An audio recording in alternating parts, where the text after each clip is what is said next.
আমরা প্রতিটি ঘটনাকে আইনের আওতায় আনবো, কিন্তু আইনের বাইরে এবং ইতিহাসকে বিকৃত করার কোন কাজের দায়িত্ব আমরা গ্রহণ করবো না।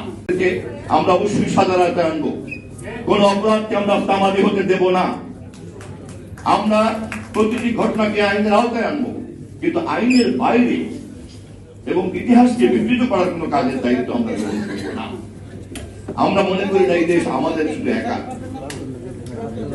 আমরা মনে করি এই দেশ সকলের, এবং সেই কারণে আমাদেরকে খুব দুর্ভাগ্যের সঙ্গে তাকিয়ে তাকিয়ে দেখতে হয় আমরা যখন এই সকলে মিলে দেশ গড়ার কথা বলি এবং একই সঙ্গে আইনের শাসনের কথা বলি, তখন বেগম খালেদা জিয়ার পার্লামেন্টে আমরা দেখলাম আমাদের দিকে অঙ্গুলি নির্দেশ করে যারা স্বাধীনতা বিরোধী বলে চিহ্নিত করেছিলেন, আজ তারাই আমাদের কাছে যোগাযোগ করছেন।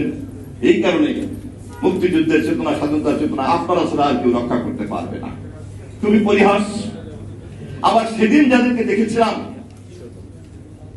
স্বাধীনতা যুদ্ধের বিভ্রান্তিকর ভুল পদক্ষেপের কারণে রাজনীতি থেকে ছিটকে পড়ে গেছিলেন, রাষ্ট্রের নাগরিক হিসেবে মৌলিক অধিকারের নিশ্চয়তা দিয়ে সেদিন যাদেরকে আমরা সাংবিধানিক রাজনীতির মধ্যে জায়গা করে দিয়েছিলাম, আজ তারা আবার আমাদেরকে চিহ্নিত করার চেষ্টা করেন আমরা নাকি ভুল করছি।